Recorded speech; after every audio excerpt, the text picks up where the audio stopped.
Baik, kita lanjutkan. Jadi untuk bagian yang ketiga ini kita akan membahas tentang fungsi di dalam service operation, yang mana di sini fungsi itu akan dibagi menjadi 4. Yang pertama adalah service desk, technical management, application management, dan IT operation management.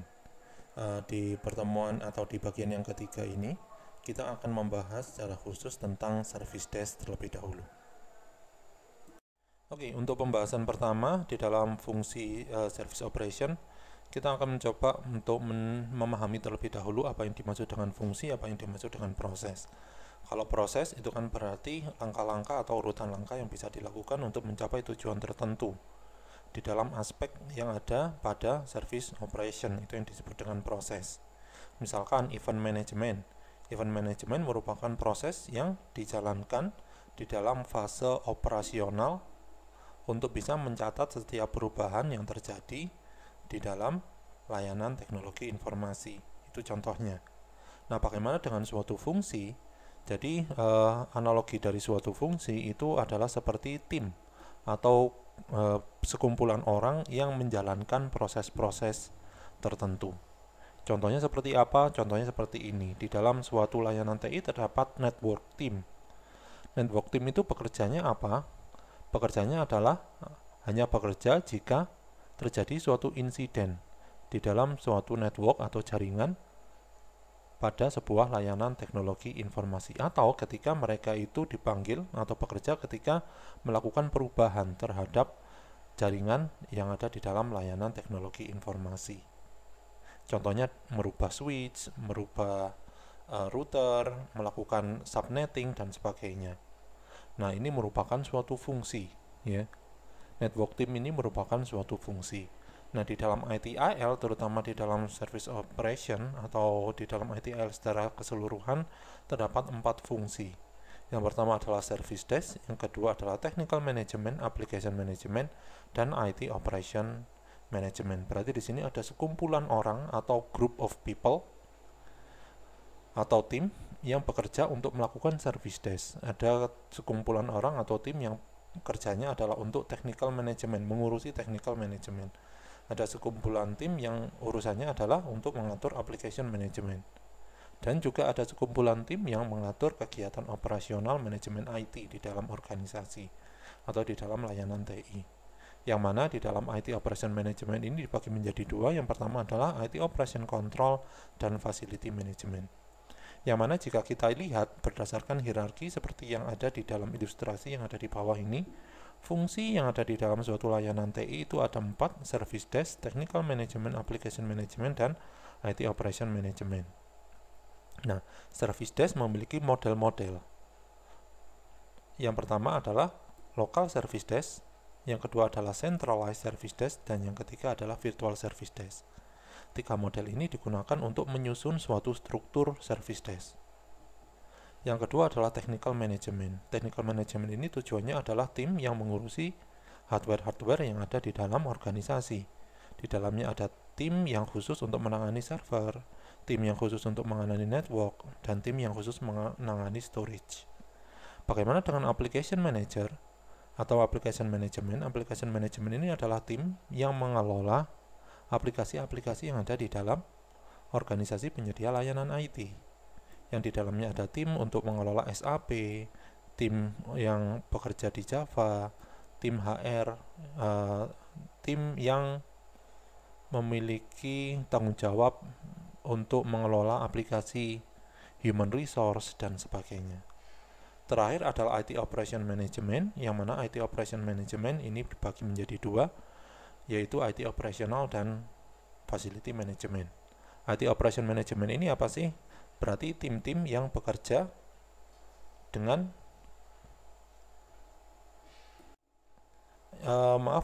untuk memanage atau mengelola operasional IT sehari-hari di dalam organisasi. Yang pertama untuk mengelola hardware dan softwarenya, yaitu IT operational control atau operasional hardware dan software. Yang kedua untuk mengelola fasilitas yang digunakan untuk menampung software maupun hardware di dalam organisasi penyedia layanan. Itu yang disebut dengan facilities management. Oke, jadi itu terkait dengan function atau fungsi-fungsi di dalam service operation. Oke, berikutnya kita membahas tentang service desk ya. Jadi latar belakang kenapa service desk itu dibutuhkan di dalam sebuah organisasi. Yang pertama adalah service desk itu merupakan tim, yaitu sekumpulan orang yang menjalankan aktivitas-aktivitas di bawah beberapa kegiatan-kegiatan untuk mengelola layanan. Contohnya adalah various proses, contohnya itu adalah menjawab email dari pengguna, atau menjawab komplain dari pengguna, mengarahkan pengguna ke teknis atau orang-orang teknis yang bisa mensolusikan permasalahan pengguna, memberikan suatu diskon atau menginformasikan suatu diskon dan lain sebagainya.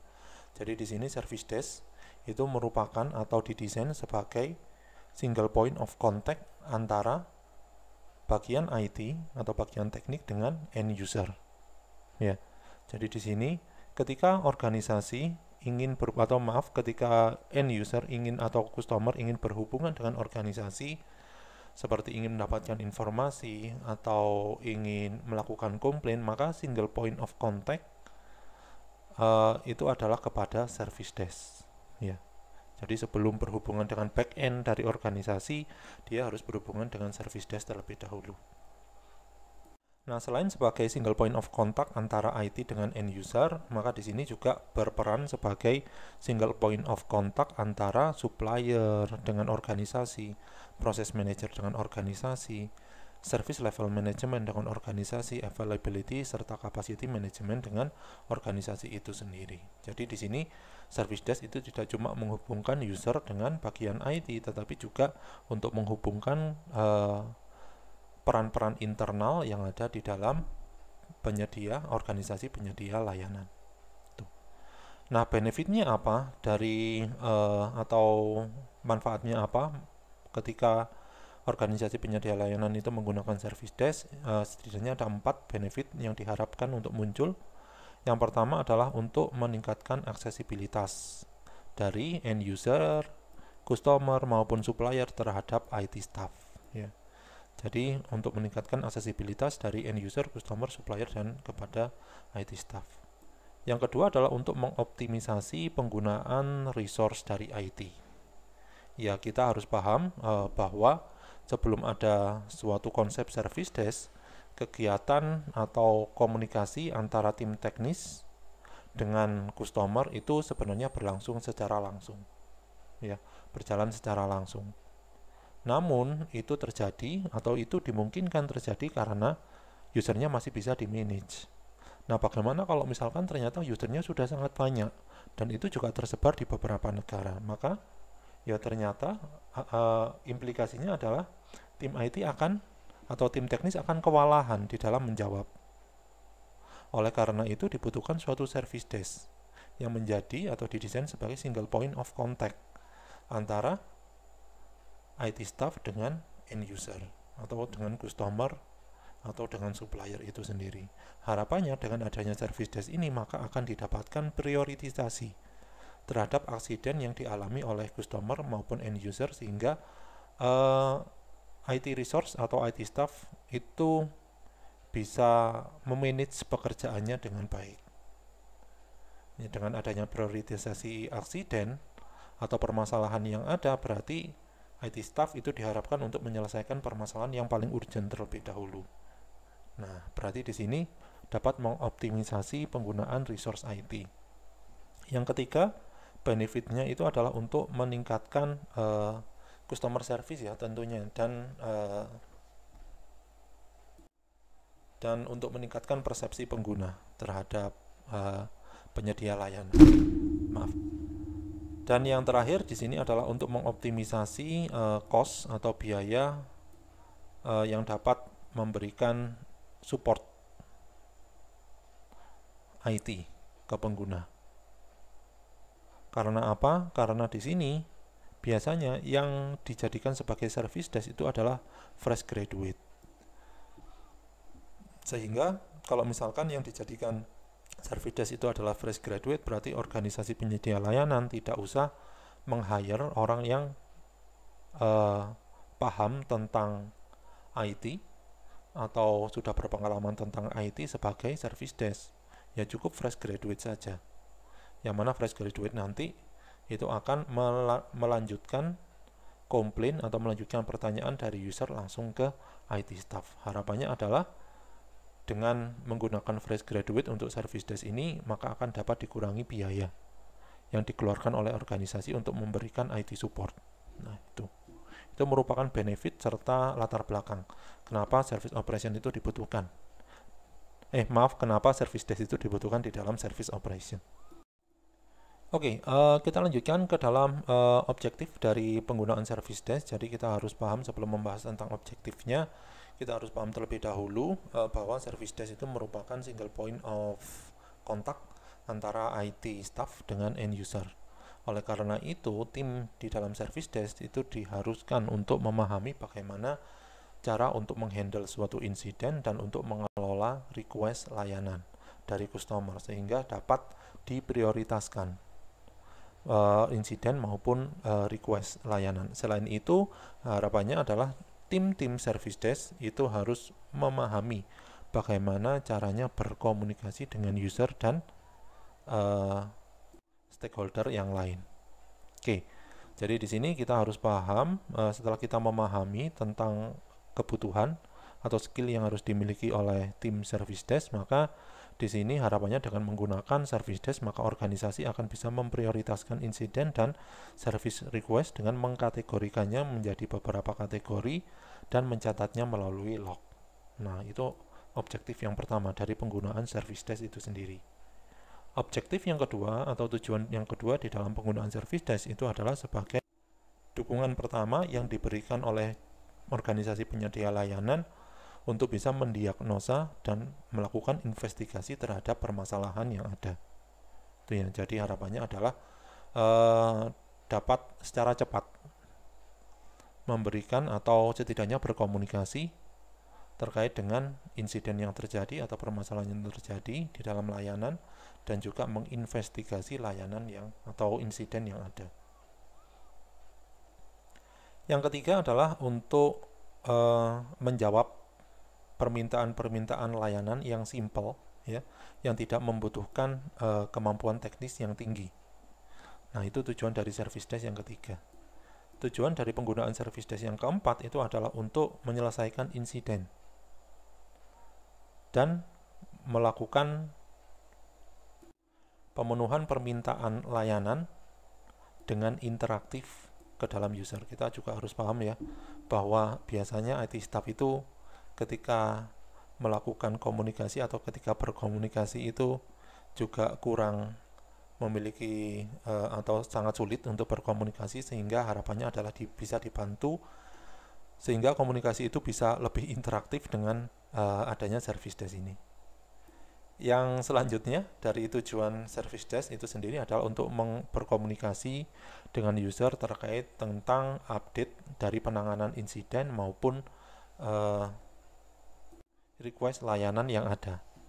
Ya, jadi memberikan update terhadap pekerjaan yang sudah dilakukan oleh IT staff kepada si end user. Contohnya yaitu melakukan konfirmasi dan melakukan delay. Nah, itu contoh dari tujuan penggunaan service desk. Selanjutnya di sini adalah memberikan suatu fungsi eskalasi insiden dan service request agar itu lebih diprioritaskan untuk ditangani.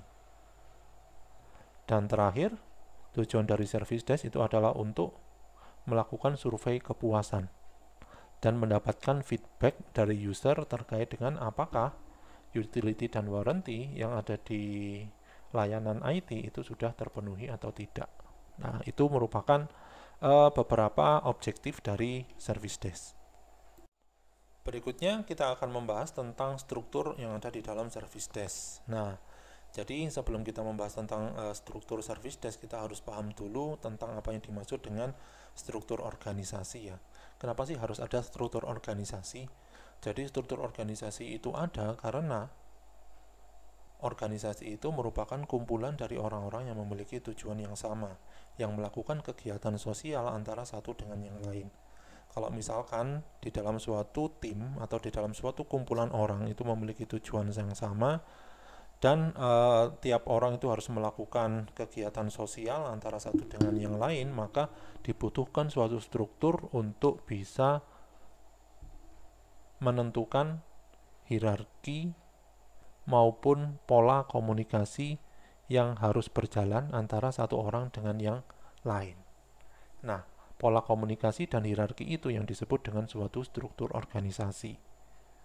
Ada banyak struktur organisasi, intinya adalah penggunaan struktur organisasi itu akan bisa diterapkan di dalam organisasi selama memiliki suatu advantage atau keunggulan yang bisa melebihi disadvantage atau kelemahan ketika menggunakan struktur tersebut.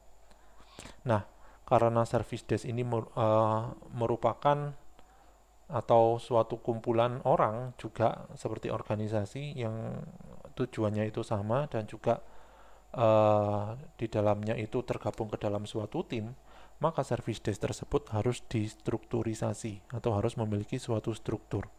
Sehingga dengan adanya struktur di dalam service desk, maka harapannya adalah service desk tersebut dapat memenuhi objektif yang sudah kita definisikan secara bersama-sama di slide sebelumnya.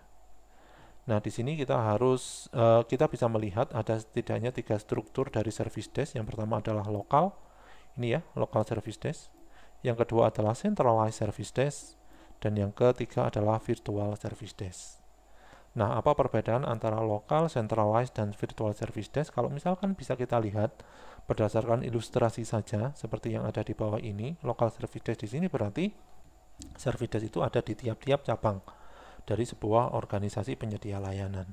Nah, ini contohnya service desk yang ada di cabang Bangalore, yang ada di Sydney, dan yang ada di dalam Zurich itu memiliki customer atau memiliki customer masing-masing, ya. Memiliki customernya masing-masing. Pekerjaannya ya tetap atau ada di cakupan tiap negara itu tadi, ya. Bagaimana kalau misalkan centralized? Di dalam centralized berarti di sini ada suatu service desk yang tersentralisasi yang bisa menjawab setiap service request maupun insiden yang dimiliki oleh user yang ada di negara yang berbeda. Contohnya di sini adalah user yang ada di Bangalore, user yang ada di dalam Sydney, yang ada di Sydney, Zurich. Itu akan berkomunikasi atau melakukan komunikasi terhadap tim yang secara tersentral itu bertujuan untuk atau bekerja sebagai service desk, ya. Jadi di sini service desk itu ada di satu lokasi yang bertugas untuk menjawab setiap service request maupun insiden yang terjadi di user atau pada user di berbagai negara atau di berbagai cabang yang ada. Itu yang ada di dalam centralized service desk. Dan yang terakhir adalah virtual service desk. Ciri dari virtual service desk itu adalah orang atau tim dari service desk itu sendiri itu ternyata tidak berkumpul di dalam satu atau tidak tersentral di dalam satu tempat, ya, tetapi bisa berbeda-beda. Ada tim yang ada di tim service desk itu ada di Indonesia, ada di Malaysia, ada di Singapura, dan lain sebagainya. Yang mana itu bekerja sebagai satu kesatuan. Nah, terus bagaimana caranya? Kalau misalkan ternyata ada 3 tim yang bekerja sebagai satu kesatuan, maka harus menggunakan suatu sistem informasi atau dukungan dari sebuah aplikasi atau teknologi untuk bisa menjawab setiap service request maupun insiden yang terjadi dari customer secara terpadu. Nah, itu yang disebut dengan virtual service desk. Oke, sekarang kita akan lanjutkan ke dalam pembahasan secara lebih detail terkait dengan struktur service desk, mulai dari local service desk, ya. Jadi pada local service desk ini, IT service desk itu hanya digunakan pada suatu region atau lokasi yang spesifik atau satu lokasi tertentu. Nah, ini contohnya, ya. Jadi seperti yang sudah dicontohkan pada slide sebelumnya, ada service desk yang menjawab pertanyaan-pertanyaan atau insiden yang dialami oleh user di negara-negara atau di cabang-cabang dari cabang Bangalore, Sydney maupun Zurich. Nah, tentunya ada kelebihan dan kekurangan di dalam menggunakan struktur service desk, yaitu local service desk. Kelebihannya apa? Kelebihannya adalah user itu akan bisa lebih familiar dengan service desk. Karena apa? Karena end user dan tim service desk itu memiliki bahasa yang sama atau berkomunikasi dengan bahasa yang sama. Ya. Yang kedua, advantage atau keuntungannya atau kelebihannya adalah memiliki kultur yang similar, memiliki kultur yang serupa, sehingga ya paham antara service desk dengan atau antara tim service desk dengan end user, ya, saling paham lah antara service desk, tim service desk dengan end user. Yang ketiga adalah user yang masuk kategori VIP itu akan bisa lebih mudah untuk dilayani dengan baik. Dan yang terakhir adalah karena memiliki kultur yang sama, berkomunikasi dengan bahasa yang sama, maka di sini harapannya adalah satisfaction atau kepuasan customer itu akan bisa lebih didapatkan ketika dilakukan atau ketika diterapkan struktur service desk dengan tipe yang lokal. Ya. Nah, permasalahannya di sini adalah adanya kelemahan-kelemahan di dalam local service desk ini. Yang pertama tentu saja expensive atau sangat mahal, ya.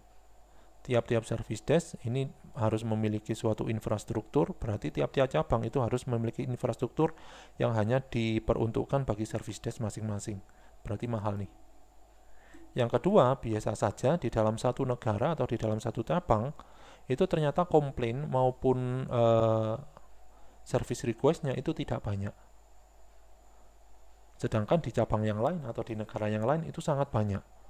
Sehingga terjadi ketimpangan antara call volume yang dilakukan oleh user terhadap tim service desk. Dan yang terakhir, karena di sini memiliki kultur yang berbeda-beda sehingga tidak ada standar terkait dengan bagaimana melakukan komunikasi dan menjawab permasalahan yang dialami oleh user. Oke, jadi itu terkait dengan struktur service desk, yaitu local service desk. Oke, kita masuk ke dalam struktur service desk yang kedua, yaitu centralized. Nah, jadi di sini yang dimaksud dengan centralized itu adalah adanya satu service station yang diletakkan di dalam lokasi yang strategik, yang mana di sini tim service desk itu bekerja sebagai satu kesatuan untuk menjawab request dari staff, atau maaf, bukan dari staff, dari customer yang berada di cabang-cabang yang berbeda-beda. Nah, struktur ini itu termasuk ke dalam struktur yang paling populer digunakan oleh organisasi penyedia layanan. Tentunya penggunaan struktur centralized ini juga memiliki keunggulan, juga memiliki kelemahan. Keunggulannya apa? Tentu saja cost-nya itu atau biayanya itu yang murah, ya, karena tersentral. Ini berarti infrastrukturnya ya cuma pada satu lokasi itu saja. Yang kedua adalah lebih teroptimisasi. Yang ketiga adalah penggunaan resource-nya itu lebih sedikit. Yang ketiga, yang keempat adalah bisa menggunakan suatu standar untuk menyeragamkan bagaimana pola komunikasi antara user dengan service desk. Dan yang terakhir adalah pihak manajemen dapat lebih melihat performa dan efektivitas dari service desk yang ada. Tetapi kelemahannya di sini adalah ya hilang. Komunikasi yang khusus terjadi di satu negara itu hilang, atau kulturnya itu hilang. Sehingga beberapa user ini memang lebih memilih untuk memiliki keterkaitan yang personal ya dengan service desk yang ada, sehingga takutnya nanti dengan menggunakan centralized service desk akan mengurangi interaksi yang terjadi antara user, mengurangi kenyamanan interaksi yang terjadi antara user dengan tim service desk itu sendiri. Oke, berikutnya kita akan membahas tentang virtual service desk ya. Jadi ini struktur service desk yang ketiga. Struktur service desk, virtual service desk itu merupakan struktur yang tersentralisasi. Yang mana di sini virtual service desk yaitu agen-agen yang ada di dalam virtual service desk Ini terpisah-pisah lokasinya ya, tersebar di beberapa cabang, tetapi beroperasi sebagai unit yang padu atau beroperasi sebagai satu unit. Nah, bagaimana caranya agar ini bisa tercapai? Maka kita bisa menggunakan suatu teknologi. Nah, bagaimana atau apa saja teknologi yang digunakan? Setidaknya ada dua jenis teknologi. Yang pertama adalah SKMS atau yang disebut dengan Service Knowledge Management System, yaitu suatu teknologi yang bisa digunakan oleh agen-agen atau staff di dalam service desk untuk memberikan kegiatan atau layanan pada tempat yang terpisah. Ya. Bahkan ada juga tim itu yang bekerja di rumah, tetapi tetap bisa memberikan atau menjawab atau meneruskan komplain, meneruskan insiden yang terjadi, meneruskan service request ke staff IT. Nah, itu yang disebut dengan SKMS. Dengan adanya SKMS, maka harapannya adalah didapatkan standarisasi dan kemudahan untuk berbagi informasi antara satu staff di dalam service desk dengan staff yang lain, yang memang di sini karakteristiknya adalah terpisah, ya, terpisah mungkin pada letak geografi yang berbeda atau lokasi yang berbeda. Nah, bagaimana caranya menyusun service desk dengan struktur virtual ini? Maka setidaknya ada dua model yang bisa diikuti. Yang pertama adalah follow the sun, dan yang kedua adalah specialized service desk.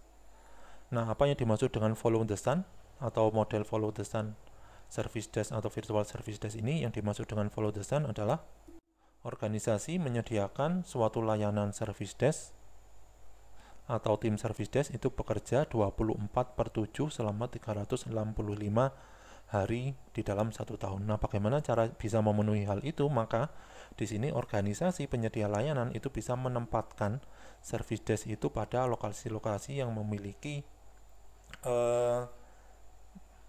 waktu yang berbeda di seluruh dunia, ya. Jadi sehingga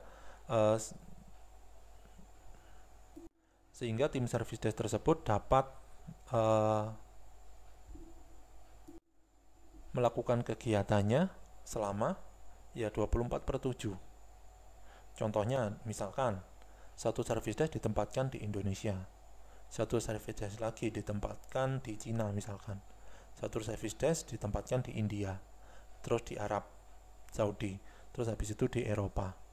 Nah, berarti selama 24/7 selama 365 hari di dalam satu tahun, service desk itu tidak pernah mati. Karena apa? Ketika di Indonesia sudah malam, maka diganti di yang Cina.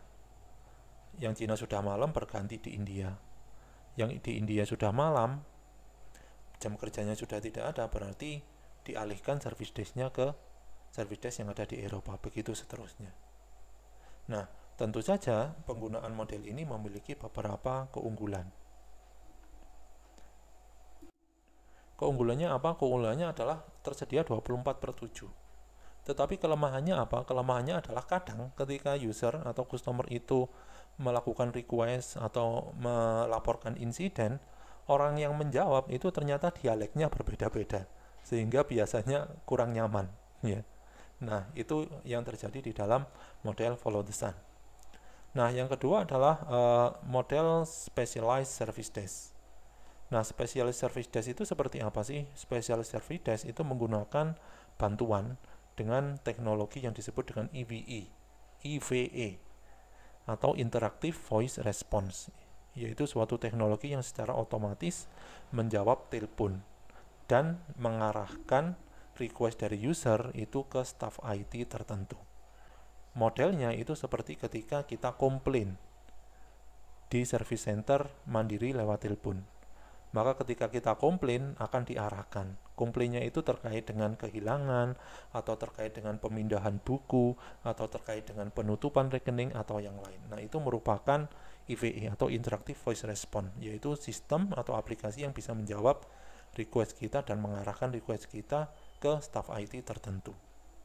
Nah, di sini tentunya ada keunggulan maupun kelemahan dari penggunaan virtual service desk. Keunggulannya apa? Keunggulannya adalah less expensive.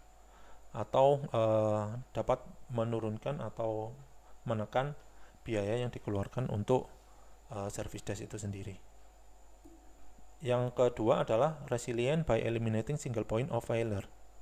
Ya, harapannya kalau misalkan terjadi kesalahan atau permasalahan di service desk Indonesia, maka bisa dialihkan ke service desk di Cina. Kalau misalkan terjadi permasalahan di Cina, bisa dialihkan ke India, dan begitu seterusnya. Sehingga ketika terjadi kesalahan di satu lokasi service desk, itu tidak akan menghambat pelayanan yang dilakukan. Yang ketiga adalah eliminasi. Eliminasi pekerjaan yang dilakukan. Ya. Permasalahan-permasalahan atau kelemahannya itu adalah untuk menyediakan satu standar, proses, prosedur maupun language atau bahasa itu butuh banyak effort. Ya. Contohnya, orang di India belum tentu paham tentang bahasa Indonesia. Orang yang ada di Cina juga belum tentu paham dengan bahasa Indonesia, sehingga harus ada standarisasi satu bahasa yang digunakan di service desk, maka harus ada training. Nah, di sini biayanya juga tinggi. Karena apa? Karena harus ada standarisasi. Yang kedua adalah koordinasi. Permasalahan koordinasi itu biasanya sulit. Memang mudah untuk berbagi informasi, tetapi berkoordinasi itu sulit karena memang memiliki kultur yang berbeda dan bahasa yang digunakan juga berbeda. Dan di sini yang terakhir adalah end user itu merasa mengalami perbedaan kualitas di dalam mendapatkan pelayanan. Ya, ini terjadi ketika digunakan suatu model virtual service desk yaitu follow the sun. Oke, jadi itu terkait dengan struktur service desk yaitu virtual service desk. Baik, dari bahasan yang sudah kita lakukan di bagian ketiga ini yaitu membahas tentang service desk atau fungsi di dalam service operation yaitu service desk, yang mana di sini kita sudah membahas tentang objektif dari service desk, kenapa dibutuhkan service desk di dalam suatu manajemen layanan dan struktur dari service desk. Maka selanjutnya pada bagian yang keempat kita akan membahas tentang fungsi dari manajemen layanan TI yang lain yaitu technical management, application management, dan IT operation management.